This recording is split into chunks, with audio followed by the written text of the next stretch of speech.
సమస్యలకు ప్రత్యామ్నాయంగాను నాను మరియు ప్రకృతి వ్యవసాయ విధానాలను అవలంబించడం అవసరమవుతుంది. ఇక తదుపరి వేదికను సమీపిస్తోంది హార్టికల్చర్ శకటం. ఉద్యానవన శాఖ శకటం వస్తోంది. ప్రభుత్వం అందించినటువంటి ఉద్యానవన శాఖలో ఉండేటువంటి విశిష్టతలను తెలియజేసేటువంటి రథం ఇది. 40% రాయితీతో ఉద్యానవన పంటల సాగు, 90% రాయితీతో ఆటోమిషన్ ద్వారా డ్రిప్ మరియు స్ప్రింక్లర్లు, నాణ్యత పెంపులో భాగంగా షెడ్ నెట్లతో సాగు. ఇలాగా ప్రభుత్వం, ఆంధ్రప్రదేశ్ ప్రభుత్వం ఉద్యానవన పంటలకు ఇస్తున్నటువంటి అనేక రాయితీలను వివరించేటువంటి శకటం ఇది.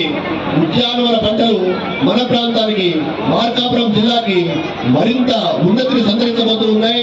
మనకి ఇప్పటికే ఈ ప్రాంతంలో ఉద్యానవన పంటల సాగు ఎక్కువగా జరుగుతోంది.